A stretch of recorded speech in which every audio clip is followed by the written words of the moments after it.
opportunity to speak to this legislation, and as an MPP for the rich rural riding of Haldimand, Norfolk, with a bit of a background in agriculture, I would say that this legislation's a bit of a start. It could do a lot more to support farming and local food.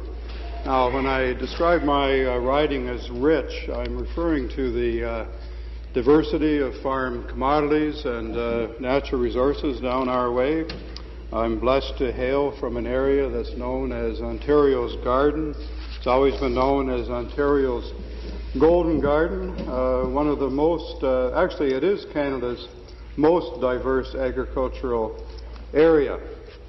We're about 100 miles from Toronto. Anybody here that's on a 100-mile diet, keep that in mind. We're more than willing to ship the food into the city. In fact, the trucks, during the season, the trucks roll in 2, 3, 4 o'clock in the morning to the Ontario Food Terminal. I commend our member from Oxford. We are going forward with a proposal for at least one other regional food terminal.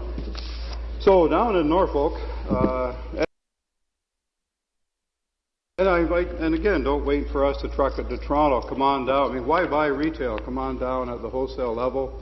Farmers markets. You can go right to the farm gate, the roadside stands, and we also have some excellent homegrown restaurants. Why are we Canada's most diverse agricultural area?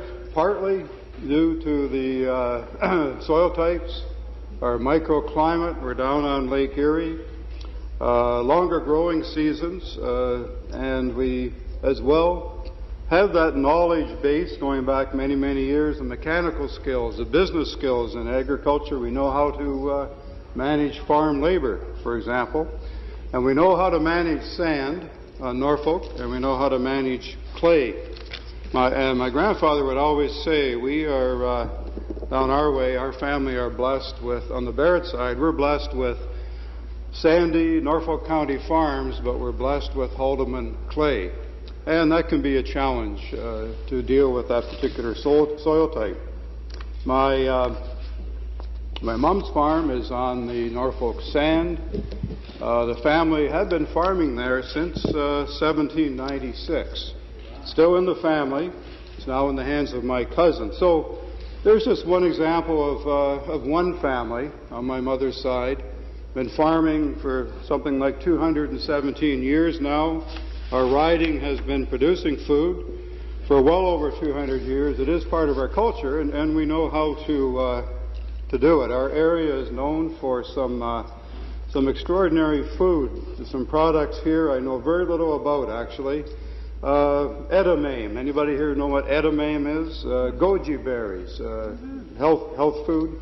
Horseradish, of course. You see Norfolk horseradish all over North America at the retail level. Lake Erie yellow perch, pickerel. Norfolk County alone is Ontario's leading grower of apples, asparagus, cabbage. We're also number one in growing cucumbers, green onions, shallots, peanuts, pumpkin. I have some pickled pumpkin in my refrigerator. Strawberries, of course, and sweet corn. Again, we cover the northeastern United States with sweet corn. Sweet potatoes and zucchini. I used to grow zucchini. My grandmother and I would market zucchini through the local IGA. Haldimand, of course, famous for beef. Dairy, the famous Hewitt's Dairy Bar. They've been in business for over 150 years now. Broilers, the flower trade, the greenhouse trade. I think of Rosa Flora. They're North America's largest producer of the Gerbera daisy. Snyder sweet corn grown on the Grand River silt. So, Speaker, down in Haldimand, Norfolk, we can grow just about anything. The problem is selling it, and that's why I'm disappointed in this legislation. Some other projects, commodities down our way, Belgian endive, currants, my cousin grows currants, maple syrup, and a new trade, and a member from Oxford was down recently. We're developing a number of very successful wineries. Burning Kill Wine last year won the Legislative Assembly Award for red wine. I'll use an example, another example down our way. V&G Meats, they are the winners of Ontario's Finest Meat Competition. V&G it's an abattoir and a retail operation operated by the Van Groningen family, initially to sell beef raised on their farm. In fact, their herd of cattle shares the line fence with my farm. I get to every morning take a look at what I'm going to be eating a few months down the road. That's local, Speaker. They produce beef, vegetable-based diet, no steroids. They have a retail operation down outside of Simcoe. They also have one up in Alfreda, a new retail operation up there. And part of their advertising, they say if you were closer to the farm as far as their product, you'd have to wear rubber boots. So every aspect of the meat, from farm to store, is locally controlled.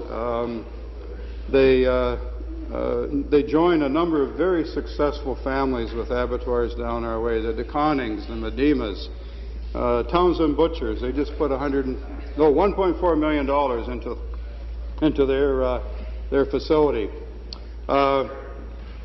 I mentioned the restaurant, speakers. I think of the church basements, the quality of the food that you can get in rural Ontario, and it's something that we could do well to better export to cities like not only Toronto, Hamilton, London, Windsor. Good hunting and fishing down our way. I figure if you're going to catch it or shoot it, you should eat it. I mentioned earlier I do have some squirrel in my freezer if anyone's interested. My mom has an excellent recipe. It's called Bridge Street Stew. You can put in beef, you can put in squirrel. I see a big smile on the face of the member from Oshawa over there. And, lots of squirrel outside this building, Jerry. I don't know, 22 or 20 gauge, what do you figure? One or the other, we could do some harvesting. With respect to our area, our involvement in growing food, there's a very interesting project with respect to, in part, promoting food, but promoting healthcare food with our area healthcare facilities. It's called Norfolk County's Local Foods to Healthcare Facilities Initiative. These are the kind of products that should be encouraged within all government entities, really.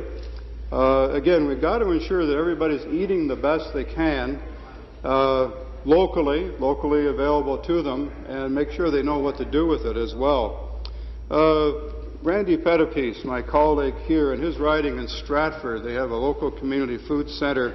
He's teaching people how to grow food, harvest, cook, and preserve local foods. It's called a community food center. They describe it as a welcoming space where people come together to grow, to cook, provides emergency access to high-quality food in a dignified setting, doesn't compromise people's self-worth. And this is something I think we have to think about at any of our deliberations with respect to social assistance in this province. So go beyond the traditional food bank or charitable giving approaches. And it, again, benefits everyone and benefits local food. Very disappointed this legislation does not talk about agricultural education. And I used to teach agriculture at the high school level. Once upon a time, our high schools taught kids how to cook, the home ec classes. Now I understand there's a Cosmo program. It teaches young people how to apply makeup and things like that. That may well be important. I don't know, but I think we could be educating young people a bit more about farming and a bit more about food. There's no question agriculture is a major driver in our economy. We know the comparisons with the auto industry. And I also suggest we think beyond food. Ginseng, a very important crop down our way. Locally grown, probably the best anywhere you'll find in the world. And of course, our area remains famous for locally grown tobacco. Thank you, Speaker. Thank you. Questions and comments? The member for London Fan Show.